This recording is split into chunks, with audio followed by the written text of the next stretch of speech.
Сәлем достар, Еуразия арнасының көреміз ток-шоуында болған Анардың айтуынша, өзінен 18 жас үлкен адвокат сенімге кіріп, 21 жасар қызды 8 ай бойы зорлап, қорлық көрсетіп келген.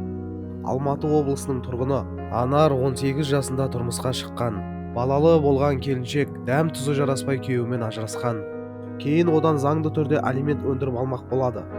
Көп ұзамай ғаламтордағы сайттардың бірінде өзін адвокатпын деп таныстырған Әсет есімді азамат алимент алып беремін деп қызды құрығына түсірген.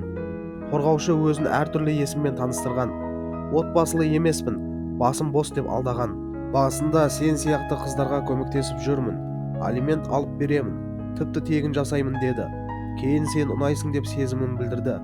Анардың айтуынша, өзінен 18 жас үлкен адвокат осылай сенімге кіріп, кейін күш көрсетіп зорлаған. Артынша бұл ісін тұрақты түрде жалғастырып келген. 8 ай бойы зорлап келді. Есіктің алдына келіп, көлігінде зорлайтын.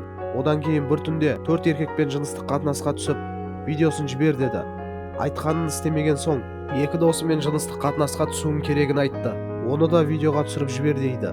Шаруам жоқ, айтқанымды істейсің, деп адам шошырлық боқтық сөздерді жіберді WhatsApp желісі арқылы, деді қорлық көріп, қорқып қалған бойжеткен. Ал адвокаттың Анарға жіберген аудиожазбалары жаға ұстатарлық. Осындай қорқытып үркітуді үнемі естіген Анар амалсыз барлық айтқандарына көнуге мәжбүр болған көрінеді. Ең соңында өзіне қол жұмсауға бекінген. Ал полицияға арызданғанымен нәтиже болмапты.